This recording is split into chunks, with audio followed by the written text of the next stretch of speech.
Good. Awesome. Thank you so much for being here. Oh, thank you for having me. I'm so excited. I'm very excited to play the barber. So it's gonna be fun. Oh, we're excited to hear it. It's my Um, it's my ultimate like top violin concerto of all wow. time, I think. Okay. What Yeah. do you love about it? Like, what's I know I'm not interviewing you, but still, I'm curious.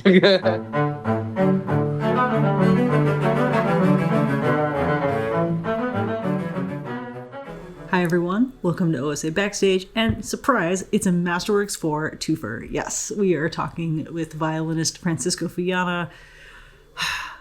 What a fun conversation. He's such a musician. I know that's the vaguest sentence of all time, but that's the truth of it. He is such a musician. He is genuinely happy about getting to do everything and anything, and he is a delight. And I cannot wait for you all to hear him now, and for you to come next week and hear him perform The Barber. It's going to be exquisite. Enjoy. Oh, thank you for having me. I'm so excited. I'm very excited to play the barber. So it's gonna be fun. Oh, we're excited to hear it. It's my Um, it's my ultimate like top violin concerto of all wow. time, I think. Okay. What Yeah. do you love about it? Like, what's I know I'm not interviewing you, but still, I'm curious. It sounds so it sounds American. Like it sounds like apple pie. There's a Yeah. comfort level from Mm-hmm. go Yeah. that just and then it goes from that to absolutely, pardon my French, batshit crazy by the I third was gonna say, movement. yeah. That's a good one. Good to say it. Yeah. How often do you get to play it? Because you're very much a classical rep guy. Yeah, I get to play. Well, I've been playing a lot of 20th century concertos. I love these like 1930s, so like Berg, Barber, Britten, Stravinsky. Yeah. There's something, even if they're very different. Simonovsky, I've played a lot. So yeah, I've played it a few times. It's been a couple of years at this point, but Okay. yeah, I had a phase that I played it a lot, and now it's really nice to bring it back and doing it in Utah next year and a couple other places. So Nice. it's nice. Yes, Very cool. Well, we should actually like get into it so you could let's talk do about it. it more. Sounds Let good. me introduce you to Serena. She is our assistant conductor and my partner in crime. Oh, Uh, hello, Serena. Hello, nice to meet you. And we're Nice looking to meet forward to you. having you here next week. Awesome. Thank you. Of course. I'm excited to. Susanna was sharing some of your text message. Oh, uh-oh. No, just kidding. she's uh she's half very excited, half very nervous. So I'm super excited to Ah. see what you two come Oh, up with. But oh, so you have heard. Okay, cool. Yes. mhm, mhm. I'm still excited. I don't know yet, so we'll see. I mean, she has to send me some options, so Yeah, I'm looking forward to it. But yeah, I mean, come on, I know her very well. We've played together at this point, what, I don't know, at least 10 times, something like that, because we did a couple of tours together. So, yeah. amazing because of Apollo's Fire or other That's right. things Yeah. or So she did not, she didn't play in the recording that I did of the Four Seasons, but I believe she was in the tour when we released it. So that was it was a crazy thing. It was like 11 concerts in 12 days, something like that. oh Wow. So man. yeah, it was fun. I loved it. Hmm. We'll have to okay, we're gonna come back to that. Sure. But Sounds good. would you please introduce yourself? Hi, everybody. I'm Francisco Fullana. I am a violinist originally from Spain, now here in the United States for many, many years. And I'm really looking forward to playing the Barber Violin Concerto with Christopher Allen and the Omaha Symphony. Yeah. Where did music start for you? Did it start at home? Was it at school? Well, I mean, it was kind of like any other activity. My parents, when I was like four and a half, I went to some of those like in the rhythm music little classes. They're high school teachers, so they're not musicians at all. My mom is a math teacher, of all things. Okay. But yeah, I think they wanted me to just learn an instrument and kind of fell in my hands that, they brought me to a concert. I seemed to like it. And I started like any other kid with like Suzuki and I got very lucky that there was this very special kid teacher in Mallorca, where I'm from, in Palma. So I think that definitely kind of got things going in the right way and kind of made me fall in love with music from the very beginning. So So you have two high school teachers for parents, and they obviously thought this was important. But at any point, were they like flabbergasted that you were taking it to this completely like new level, or were they just along for the ride the whole time? I mean, they were as supportive as it gets. They've always been, still are, very lucky in that way. I think pretty early it seemed like pretty, I guess, obvious or whatever that that things were going well and like that.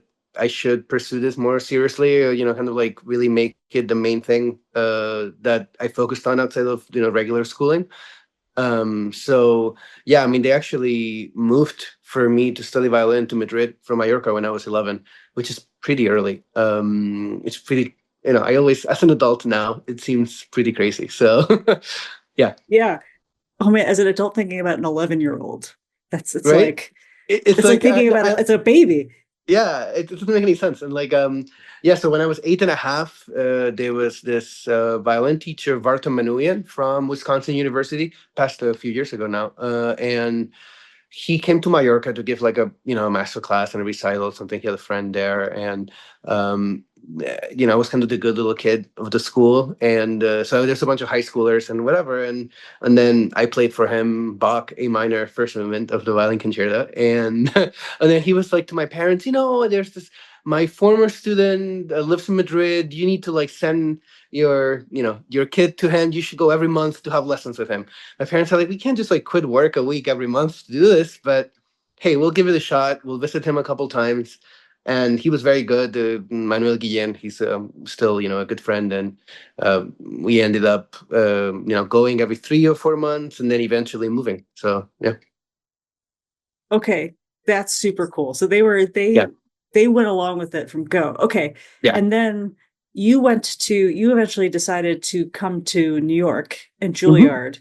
Yeah. And I was like 16, is that right? Yeah, so this teacher, after he was in Wisconsin, he had studied with sort of Dorothy DeLay at Juilliard and with Masao Kawasaki, which was eventually my teacher. So I went to Aspen, I would say, very traditional way of like a teenager, just from Europe instead of the US.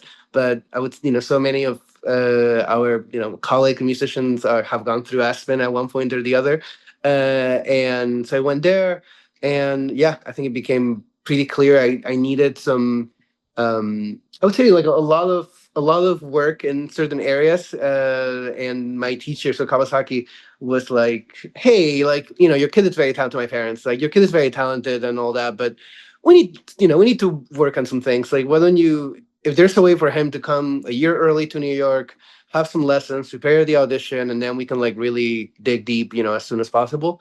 And that's what I did. So when I was 16, I finished high school early, kind of accelerated the last couple of years and came to New York. I was there for preparing the audition and then got into Juilliard. So yeah, What did you have to work on?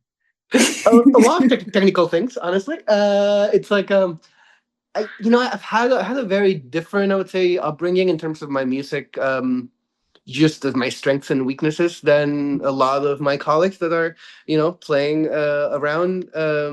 So like I think my teacher at the time had a very strong focus on musicality and like kind of natural phrasing and sound and things like that. And I didn't quite have some of the left hand discipline that a lot of people kind of get when they're a teenager. So I did all that work a lot kind of in my late teens and early 20s, which it's okay. It all worked out at the end. So I love that you say that a lot of teenagers grasp the left hand technique like that. sure. No. I mean, yeah, it's I don't know. It's something I'm always curious, right? Like if you think about like kind of alternative paths of the Yeah. of your existence, like what would have happened if I had some of like a lot of my friends from Juilliard or people that are in like great orchestras or soloing around, like the teenage education and training that they had. I'd be very curious whether it be better, worse, different. Like you never know. We'll never know. No, I mean that's half the joy of it, right? Is like Yeah. you just get to keep going the path that you're on. But now I'm Yeah. really curious because I know that you are really big in music education. Like Hmm. you are, especially with kids, getting them into the 17th and 18th century rap, right? Hmm. So what kind of teacher are you? Are you focused on the musicality or are you focused on the technique, or do you try to find a way like blend the two together? Yeah, I mean, well, I never had like a full-time student. Like I've never had like a professor position or anything like that. I prefer actually doing the kind of these residencies with youth orchestras and university orchestras and kind of really working in this, I guess, a little more kind of holistic approach in terms of like performing together and working together. So obviously, I think some of that maybe kind of natural approach or musical approach that a lot of kids, I do feel the flip side of all this, right? It's like they don't get when they're like 14 or 15 old, they're worried about it's like playing in tune with a great, with a big sound and like, as fast as whatever the tempo is says. And I think I try to give, since I'm not with them full time, I definitely try to give them almost like treat them like equals, which I think works really well. They don't, again, sometimes they're a little bit surprised or confused, but by the end, it usually, I think it, brings this kind of spirit and energy to their playing. Because then, they feel like they have a say in what they're doing. They're like thinking more actively. They're, kind of listening better, which I think it's super important and hard, really hard to do. And yeah, they're just more aware of like their feelings, their reactions, their actual things that are coming out of their instrument, things like that. So it is very much the getting to the heart of the why Mm-hmm. and allowing them to project Yeah, themselves. Yeah. exactly. And like kind of listening to themselves both in like an emotional way and also in a actual sense. I think, I worked with Midori in the later part of my education, and the one thing that she's a master at that she really just kind of pushed, every time that I played for her, is really learning how to listen and how to navigate that balance between kind of acting and reacting and actually analyzing at the same time. Because I think some people get very focused on just like, trying to do it right or whatever, right? Like very like, well, my teacher has said that my elbow should be a certain way, and then this is how it's going to be. But like, are you really listening? Are you really paying attention how that's changing your sound, or whether it works or not for you? Or, there's many things you can do just with your ears on a day to day, kind of when you're practicing. Yeah. Well, what would you say is there like a biggest misconception when you do these residencies that you keep seeing with the kids, or is it every group different?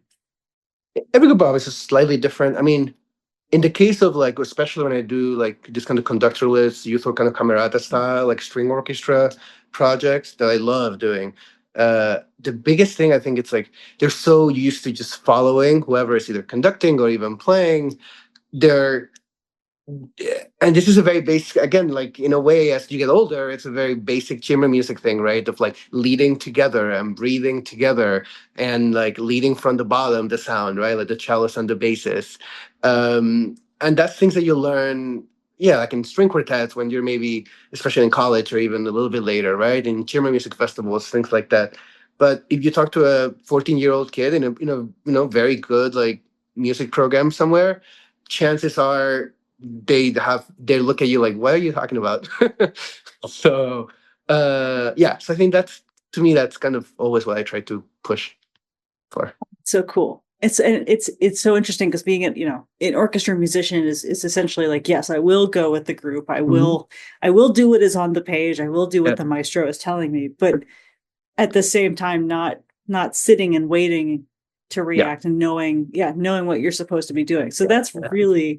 that's so fun. And your projects, we mentioned Susanna. So you've Mhm. worked with our concertmaster a number of Yes. times, especially in Apollo's Fire. But Mhm. your resume is like full of ensembles like that. Mhm. Did you, what happened between Juilliard and the start of your career that Mhm. has led you to this arc of Yep. I'm gonna get to play chamber music with the best chamber music ensembles Mhm. in the world? Yeah.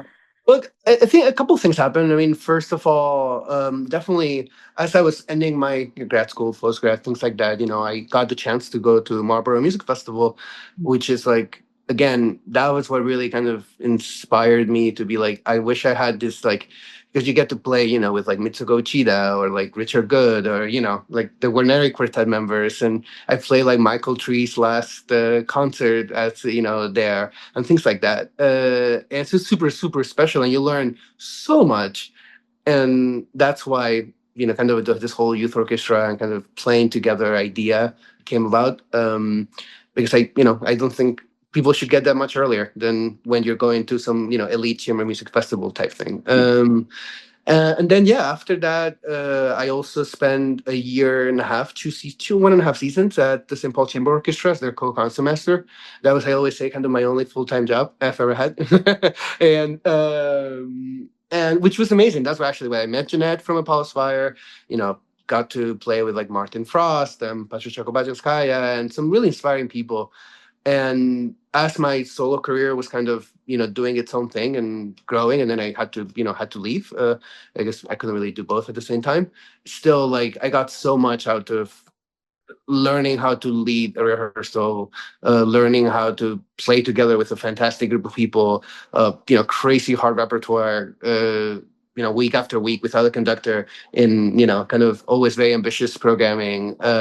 Yeah, so for me, it was really kind of music, like in a music sense, life changing in the sense of like being able to now when I play as a solo, it's like you have such a you can I feel like I learned really how to listen again, back to listening, but like how to listen to like the whole group while you're still playing the solo part, and kind of hopefully be able to shift and lead little things just with your sound and your gestures, so you can kind of shape things the way you're connecting with the clarinet, or the way the basses are really pushing something or leaning back, and kind of working on those things organically in rehearsal. So Do you enjoy when you're working with a full orchestra? So not like Chamber Philadelphia or Apollo. Do you enjoy the opportunity with the full orchestra to try and have that symbiotic relationship with the conductor and the ensemble? of course. I mean, Yeah. that's the most fun part, right? And it's like again, I'm going, going to be in Omaha, first time playing there, and it's so interesting to because every orchestra is different, every conductor is different, and it's always fascinating and super super interesting to see what you can do in rehearsal, and like how things can be. There's just like so much you can do in kind of have a short amount of time. Yeah, there's so much you can do again just by the playing, and just the little conversations that you have with the conductor on stage, and even off the stage. When you're just having like little moments with people and being able to kind of understand where they're coming from, or what they like, something that sparked their attention or whatever, and then kind of building those that dynamic and that kind of molding it together. Oh man. I'm curious now. Mhm. Was conducting ever a part of like learning how to lead an ensemble? Did you have to take a course? We just talked to Christopher Allen for this podcast recently, and he said that it was a mandatory course that he had to take, and that a lot of instrumentalists got a lot out of a course like that. Has that ever been a part of your education, or have you even ever been interested in that kind of musical leadership? It's funny, yeah, because like I've always wanted to do it, and it just hasn't. Two things. I've literally never even picked up a baton or conducted anything that maybe, anything that definitely didn't have my violin in my hand anyway, in some shape or form. There's something so natural. I always say, for example, like I'm a terrible dancer, and like I've taken like bachata lessons and things like that. It's not pretty. It's not great. But then the moment I have my violin in my hand, it just feels so natural, and like whenever I'm explaining something, where even if I'm not playing, and even just like showing it or singing or whatever, the moment I sing like a lip act, how to position my body.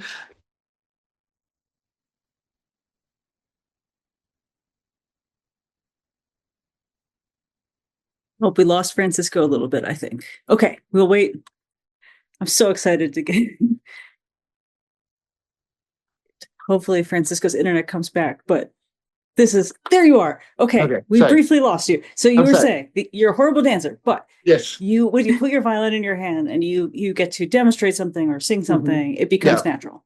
Yeah, and so I think I think like I'm very clumsy otherwise outside the violin, so there's always been that mental block of not having the violin in my hand to really, try out conducting. But that's something I feel even for leading conductorless, like I've been doing some Beethoven symphonies conductorless and things like that. And I would love to, to have some lessons. So actually, Jose Luis Gomez, who was with you guys recently, he's a good friend, and I've asked him, it's like, Jose Luis, we gotta get together, and you gotta, just teaching me some basics and like let's go through a piece that I've already done. I don't know, like Beethoven 8 or Eroica or something. Like let's just like go through it and see how it goes. So, Violinist to violinist, conductor to so exactly future right. I conductor. mean, Yeah, yeah. yeah. The So yeah. man, I see. So I just finished reading a book like a couple months ago about the history of conducting, and was blew my mind that actually the very first conductors were the first violinist and Mm-hmm. a keyboardist, and Mm-hmm. hopefully working together, but sometimes not. Mm-hmm. And so in reality, it's like you have been fulfilling the role of the conductor if you've been doing these conductorless Yeah. ensembles just with your usual stick and not. Exactly. Yeah, but really though, it's like Yeah. I mean, like I've done Beethoven concerto quite a bit without a conductor, and it's challenging. I mean, it's hard to play that piece, the way it's like the Yeah. violin part famously not the easiest piece, and but then lead an ensemble to kind of make it sound cohesive and organic, and have them lead certain things, and so. But then without my violin, it would feel very weird. So, but we'll see. Is that your happy place? Is that like where you're most comfortable in that sort of environment, or do you just like it week to week to change? What's your Oh, you mean like conductorless versus conductor, or? sure? Yeah, I like. I mean, I like the variety for sure. I mean, I always say it's like if I had my way, like it'd be like 2 weeks of playing with conductor, 1 week without it, and then a week of like a youth orchestra residency type thing. That would be plus, maybe obviously some chamber music every, in between. But yeah, but I like the variety. I'm a very curious person, and I like kind of diving very. I try to dive deep, and this is why I love like playing a lot of different pieces kind of in a row, because it's so fun to be able to, like, I don't know, with the barber now, right? Like the last few weeks, they've been like really deep into it, and it's like reading his biography and like reading books in like the New York in the 1930s and 40s, and listening to interviews with him, and like there's this beautiful album of like his favorite singers singing his music, that it's not like the old school like RCA label that Yeah. clearly he put together because it was his very favorite singers, and things like that. It's like it's really fun, and I love doing this, and then in 2 weeks like do that, spend another month with like Berg and really go crazy with that, which is in a few weeks, so things like that. What a cool rabbit hole. What kind of voice did Barbara gravitate toward then? Well, he was very low. So, Fisher Discow, the famous singer. So that's one for a male voice. I'm gonna now you're putting me on the spot. What's her name? The African American singer, soprano. Kathleen Battle, No. Jesse Miriam. Norman. It's not. I want to say Leonore, but it's not Leonore. It's something. You know what? I'm gonna have to look this up. This is what you. This is But very you got me important. I into. didn't mean to put you on the spot more. No, it's great. I love it. Here we go. Leontine Price. Beautiful voice. Um, there we go. Yeah, she. Oh my gosh! If you ever get a chance to listen to her singing Barber, it's very, very special. And it's like just beautiful vibrato, very lyrical. He was really into poetry, so I think his world was just so. He was not a flashy guy. He was not a. He was pretty. I think pretty nerdy, pretty shy in a way, but also just I think he just loved like kind of like this expression and very like almost like romantic quality to the sound that these singers have. Do you okay, so you've been deep diving this and Mhm. reading his biography, and do you feel like that changes if you do that almost every time you come back to a concerto? Does that Yeah, mean that every time you play it you have some new element of it that I you hope bring to the so. performance? I Yeah. hope so. I mean, it's like a living thing, right? Like our relationships with pieces, it's so crazy, and I think like you always feel like, oh man, like I wish I had this knowledge, or I approached it in this certain way, let's say like a year and a half ago, right? And I'm sure if you talk to me next time I play next year, I'll say the same, be like, oh, but I was thinking about this, and like, yeah, I mean, I think it's never ending, and that's the beauty of it. This is what I like the famous Casals quote, right? Where he was like, Maestro, why are you practicing? For those who don't know it, right? Like, Maestro, well, why are you practicing so much? You've played, all over the world for, you're 80 or whatever. And then he's like, well, I think I'm finally getting better. And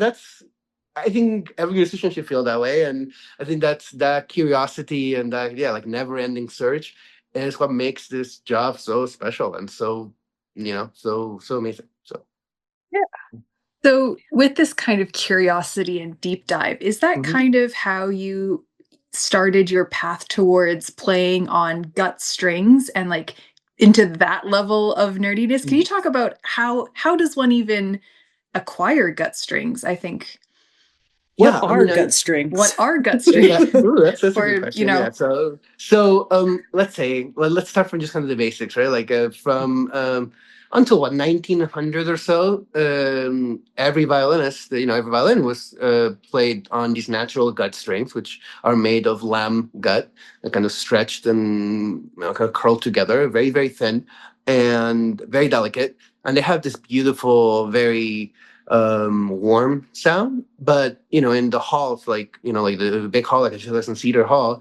it's they don't have the projection of the modern metal strings. So after 1900, they started making first the wound gut, which was like with silver or later aluminum, which even maybe came a little bit before.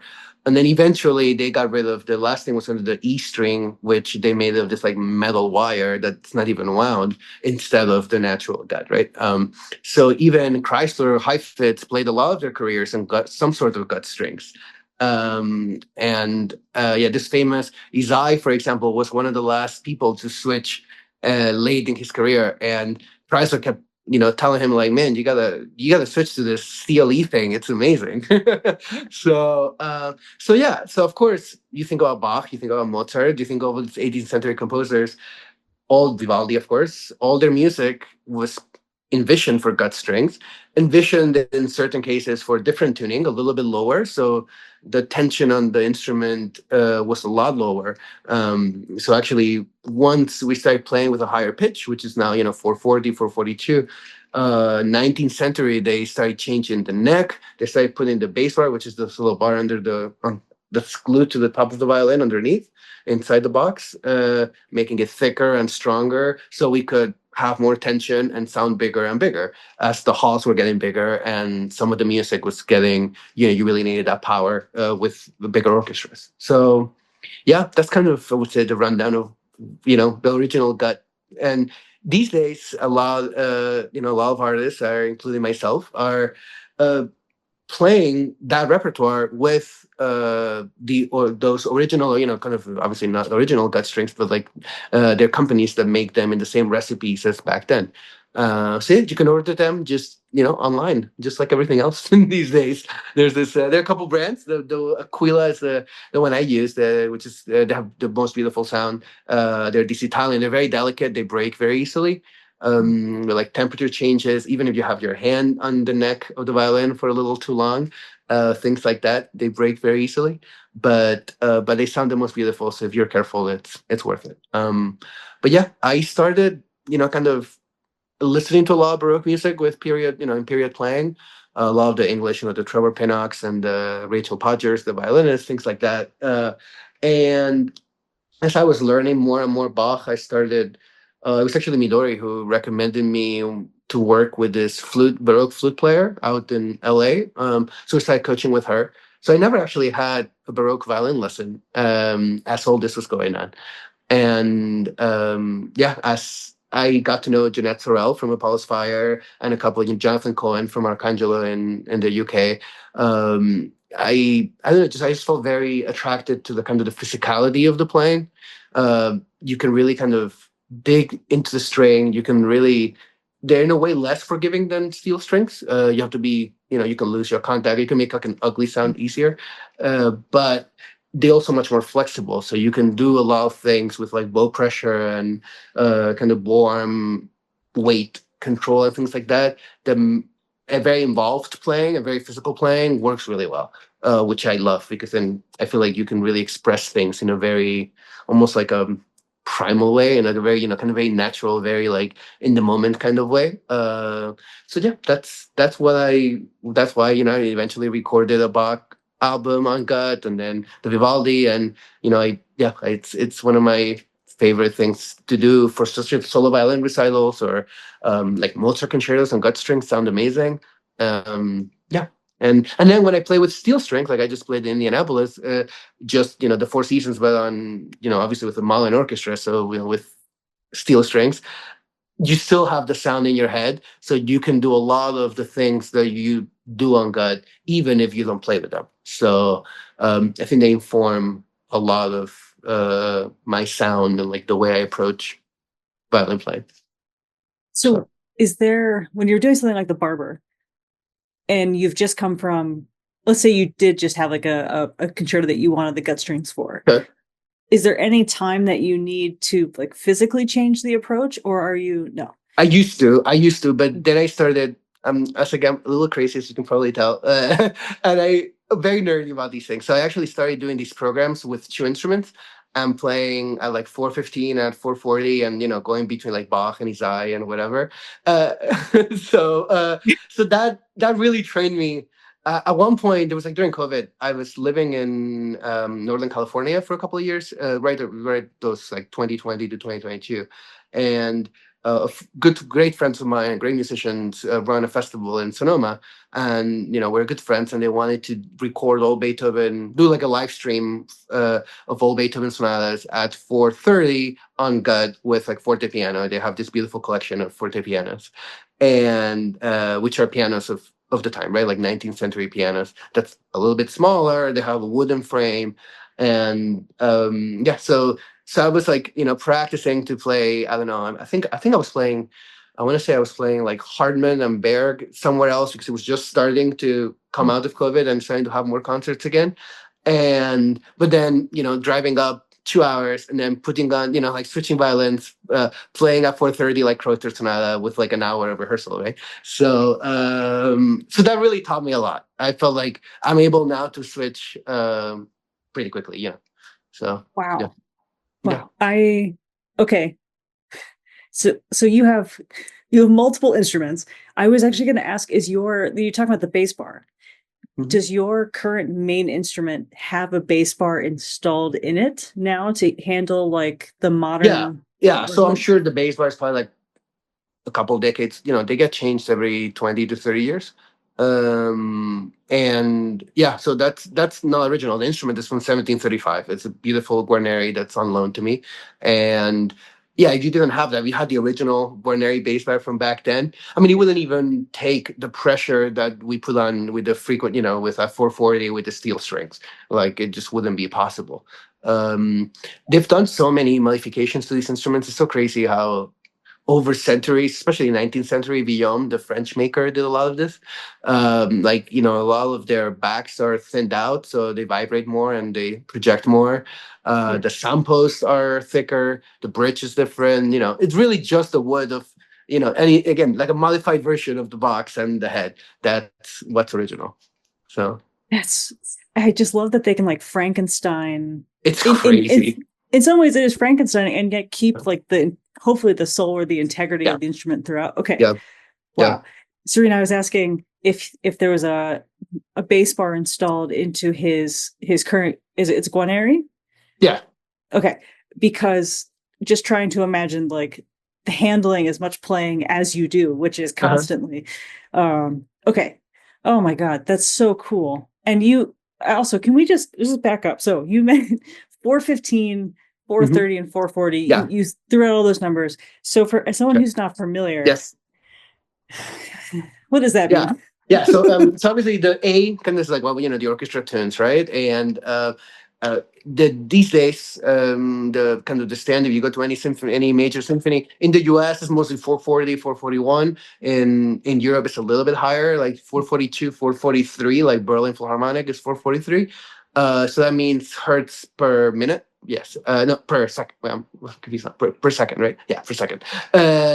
So oscillations per second. And that's what makes the A an A, right? And back in Bach days, especially like in Germany areas, mostly they've looked at like tuning forks and that were installed in churches, and like the way the organs were tuned and things like that. And we, basically there's a consensus that most places in Germany would play their music around 415, which is sounds like a G sharp in modern tuning. So it's about half step below. And then that's shifted over time. So people, I think, over time have wanted things to be brighter, especially because the halls have gotten bigger. And so, around Mozart's times, most music in Germany, Austria was played at 430, which is kind of in between, which is confusing if you switch back and forth like I like to do. That's the hardest, actually, much more than a full half step.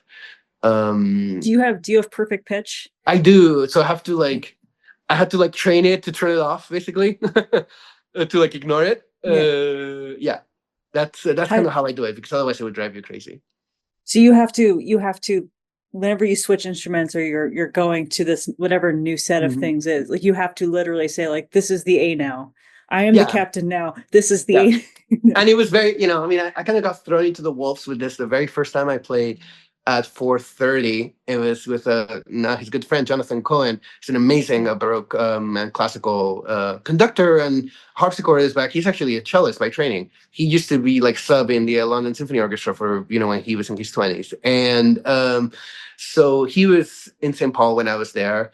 And he was like, hey, like in a few months, whatever, like next season, like I'm coming back. It's like, I would love to do some chamber music with you guys. And it's like, obviously he's a Baroque specialist and a gut string specialist. And he was like, hey, like, why don't we do the 7 last words of Haydn for Easter at 430 on gut strings on 3 rehearsals. And this is like, so Haydn wrote this amazing like 50-minute piece for Easter Mass, or for the Friday, the Holy Friday, Good Friday Mass. That's very dark and very intense. It's really beautiful. And so it's very hard to do in 3 rehearsals, even at normal tuning. And that was my very first gut string concert I ever did. So so that's what I mean. It's very, like I always say, that my tuning was not as spectacular for that first concert, and it got better as I've played more of it. And now I've gotten to the point where I can switch back and forth. It doesn't bother me. Does that feel important? Like, if you were going to work with a group of students who were hoping to follow your career path or do things similar to you, is that important for them to be able to start training that flexibility earlier? I think it's good for them to be exposed to it. If people have all these fears, I wrote an article a couple of years ago about this. I was like, they have all these fears about starting to play on gut strings or on Baroque setups, and I'm like, just buy like $30 worth of gut strings, and they're not that expensive. Put them on your regular modern violin, whatever you have, and try it out.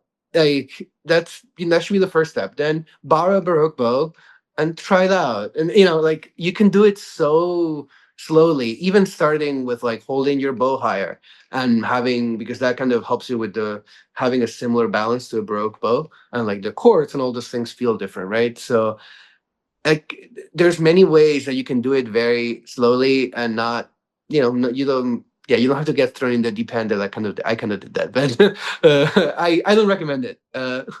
So. Oh man. And so, okay, and then shifting course completely, then focusing on something thoroughly more modern, Barber in the 1930s. What kind of mindset shift do you have to do for Barber, or or does that feel much more just like, oh, I know how to do this. This is quote unquote run of the mill? No, I think it's like, in a way it's the same approach. In a way it's completely different, right? So like in a way I listen the same way. I try to hear the sound and like kind of have that feedback, like kind of instant feedback of when you're playing, what's coming out. And I also record myself a lot when I practice. So kind of really shape and create the sound that you envision for Barber, which is obviously very different than Bach or Vivaldi, but also very different than Berg. We're just talking about Berg. Like even if they're written 3 years apart, that American language that we were talking at the beginning, right? Like that sound, that what do you call it? Apple pie? That's what you call it. I love that. It's completely different than the like second Viennese school, bear sound that's like that he wrote in this, very dark and almost like a elegy type of right concerto. So it's just a different world, and it should be played differently, even if it's the same violin, the same player, and the same bow. So, I yeah. No, no, go ahead. no, I Oh no, just I was just like I was trying to like I was just saying this like I really try to adapt my technique and my sound. Like that's I would say one of my biggest priorities when I'm learning a piece or bringing back a piece to that world of the composer. I feel like it's like speaking a different language. It shouldn't sound the same because I'm playing it and it's the same instrument. So so in with that, I'm not sure. I'm sure you play a lot of contemporary music. Have you done premieres and things like that? And is that very different how you approach that? Because you don't have that kind of wealth of information that you can Mhm. research, but you Yeah. kind of have a singular person, a singular Yeah. composer whose brain you can pick. What's that process like for Oh, you? it's so fun. It's so fun. Yeah, so I'm in the middle of a couple of commissions, and like obviously everybody's different. Every composer works differently. But for example, I just did a tour last summer with a Spanish composer with this piece that was kind of inspired by nature and the four seasons. And there's like this two large movements. Everything is like up here. I mean, not kidding. It looks. You can check it out on YouTube. There's like the Sankovsky violin concerto, and it's just like everything is like past the fingerboard, like 80% of the time of the first movement. Um, and so really had to understand what he was trying. Like I had a couple of Zooms with him, and it's always nerve wracking because you'll see in this piece, for example, it's very over notated. So like, what I mean is like there's so many little notes and that are played at a crazy amount of speed in an area that you can barely hear basically or distinguish the pitches because it's so high. So I was like, how accurate does he want this? How like how gestural it is, right? How is it about more of the shape and the type of sound, or is it like he wants it like super kind of analytical and precise? And it can be done either way, but it's cool that you can just have a Zoom or pick up the phone and be like, hey, some really curious about like this general questions, and then you talk about it. Great. Maybe you even played a few passages for him. Then let's say a few weeks later, I'm like, there's so many little spots that I'm confused about, like a certain note or a certain dynamic, or like there's no way anyone's gonna hear me over this like crazy triple forte trombone section or whatever, right? And then you can go back to him again and be like, hey, so how about this and how about this, and you kind of like work together. So by the time you get to the first rehearsal, it's you kind of have a very good sense of how everything works, and the conductor hopefully too. And then it's more about like kind of coaching the orchestra on what he's trying to do, and not having to interrupt, not having to ask him all those questions like in that rehearsal, right? When you have 70 or 80 people's time to not, to be efficient and to get as much work done as possible. Yeah. So, but then, for example, I'm just starting this commissioning project with a Mexican composer, Juan Pablo Contreras, and we both have a bit of like a shared, like, he's an immigrant to the U.S. His grandmother actually was from Spain, so he's a Spanish citizen as well. So we have a lot of kind of like shared things in common. I spend a lot of time in Mexico, and we, I kind of almost I feel like we've created the concept of the piece and the inspiration of the piece on both our life stories together. So that's been really cool because I've been able to talk to him from like the very first, coffee of like, hey, I'm like, I really like your music. Maybe we should do something together. And actually, he's very open to like, kind of, yeah, like creating the concept and the inspiration. And then he from here, like he started, I think, writing it this week, kind of running with it. So that's really fun. I It's so cool. I keep thinking one of the greatest lessons I learned at school was that your goal whenever you're performing any piece is not to make the piece sound like you, but Mm-hmm. to give it your most like authentic, this is Mm-hmm. what the Yep. composer wanted. Uh-huh. And so to get to do that from go. I know, right? Yeah. It's crazy. And to be able, like, to me, I love this project because I'm like, wow, and I feel like it's gonna be a piece that's also about my life story and like why I am where I, like where I'm here in this place in this world right now, and to be able to kind of capture that in music through his brain and his mind and his, his like musical ideas, it's super cool. So. Is there a piece of music besides this that you feel like is your party piece is the wrong word, but like if someone said like, okay, Francisco, give us the piece that sounds most like you. Mm. Oh, that's a hard one. I have this weird, so I have a bit of like a, almost kind of like a synesthesia kind of thing, where it's like each piece, like basically the way I kind of work, is I've had since I was a kid this weird like library of like instants and visuals, that I can remember like down to like the very exact details of like what someone was wearing or where I was or whatever, and that's kind of what I use. I kind of like part of my process is connecting those moments with what I'm playing and like trying to understand why a certain piece is making me feel a certain way, and then where that comes from, because it's always going to come from one of those things. um and yeah, so it's so I have certain pieces that just really really remember, like, kind of have a certain reaction or a certain, a certain part of me that is very deeply ingrained in my system. So for example, like the second movement of the slow movement of Vivaldi Summer, like I can almost not play it without crying every time. And and it's because it's reminds me of this moment with my grandma when I was like 10 years old, and it just has that like instant like connection to it. And doesn't matter if I'm tired, if I'm cranky, if I like, if like the concert's going well, if it's not, like it doesn't matter. I still, that just like brings it to me. Yeah. So that's why I have like, it's not like a one piece, but it's, it's more of thing like a different thing for each one, basically. You've got this Rolodex Yeah, of it kind memories of, and music. yeah, I know. It's very, Oh. and it's confusing, right? Because it's like, uh, like I'll play a piece I've never played before, and then it's like kind of like these instants just kind of like show up in my kind of being. So it's I don't know. I feel like that really helps me just kind of let go and try to be as vulnerable as I can on stage and with the piece and things like that. And hopefully, I always say like the audience won't know exactly what I'm thinking, but I hope that it also instigates or inspires them to have that kind of feel that vulnerability within themselves when they're hearing it. So yeah. Oh man, it's the So, coolest thing ever. so- Okay. I have two more questions for you, and sure. the first is the barber is notoriously it's notorious for a few things, but primarily Mm-hmm. because of the speed of the last The last movement. moment, yeah, of course. But is that the hardest part of the concerto? Do you Um, think that's the hardest part of the concerto? No. So I'm actually about to post a little video about this in my social media, because there's this one place in the first movement that every time I've played it, and now I'm, every day I practice it. It's just part of this in the it's in the recapitulation there. It's also in the exposition, but that part's a little bit easier.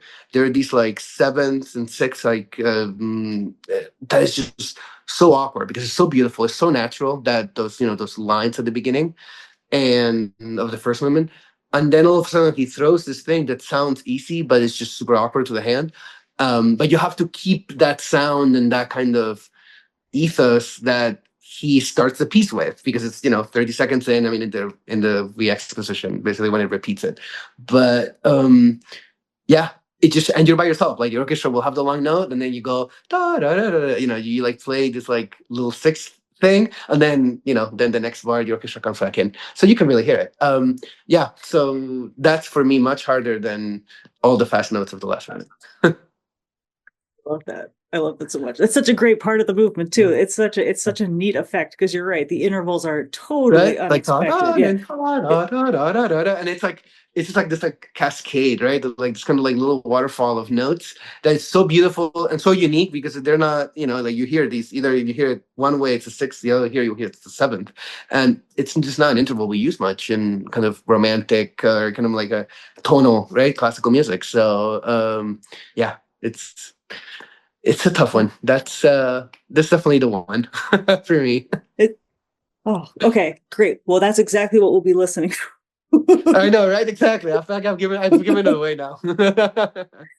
I do love that part. That's a great part. Yeah. Okay. And then last question for you today. Okay. You have 30 minutes. You're on stage. You have access to everything on stage, every instrument, everything that's there. And you can Okay. do anything without consequences. Okay. What do you want to try?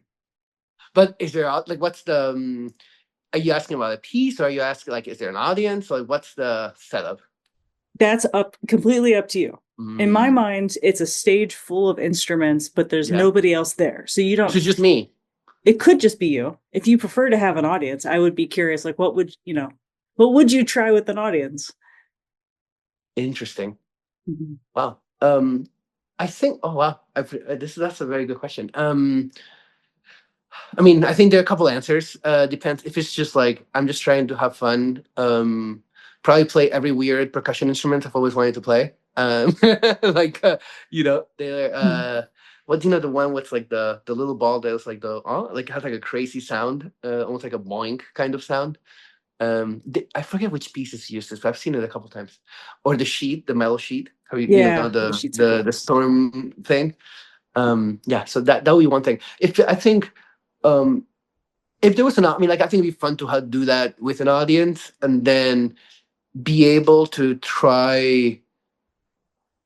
It's like try different, like connect different, like show different moments of different pieces, and kind of connect them in my way. It's almost like like kind of like letting them be in my brain, and like be like, oh, like for example, like we're talking about the barber, the scherzando part of the first movement, like da da da da da da da da da da da da da. Yeah, Like I was just practicing before we hopped on this, and I would love to play that against like a Duke Ellington theme, like a really old recording of Duke Ellington, and kind of show, even if Barber himself it's not like he played jazz or was, I think he was obviously surrounded by jazz and blues at that time, right? Like New York in the 30s and 40s, but it's not like he was known for interacting with a lot of jazz musicians. But I think that place is extremely jazzy to me, much more. But then the other side of it, it's like, for example, it also has a lot of like if you play it in a different way, almost sounds like Prokofiev, like the Prokofiev, like the second violin concerto. So I would love for the audience to kind of play it both ways, and then like show the passage in the Prokofiev violin concerto, and then show like a Duke Ellington theme or some jazz, like old school jazz thing, and then see how they react and like kind of have a discussion about it. Yeah. that's super cool. So you could like, it's like you're just like, all right, I'm going to just cut my brain open and show you all the Right? different connections That's that I've. literally what I was doing for the past. Like I was like, should I do it this way? Should I do it this way? I'm like, like they're both very valid, and I think that's where context and like my deep rabbit holes, I think, really helps me kind of make those decisions where I'm like, they both sound good. They're both, if you hear recordings of it, people play it in different ways, and to me, there's like very clear cut like one or the other, and I think I will play more on the jazzy side, but we'll have to find out at the concert. So Man. And just, I mean, there's so many moments like that too, where people make choices and they can't, it's not like they can stop. You're like, okay, so I'm actually facing this. right, I'm like, Okay, that's what I this mean. You don't is, get that right in a concert. You can't even do it. Like I'm trying to do that a little bit with like I did this with the opening of Barbara. I just posted a few video, like a stories in the video, where it's like, there are these like words that are kind of like in my brain of like there's like this generosity, there's this poetry, there's like also this like really intimate quality, and there's almost this was like kind of flowing, kind of like almost like water quality, and like all those things are valid, all those things, but how much of it do you use? Like what's the percentage between those four words, for example, right?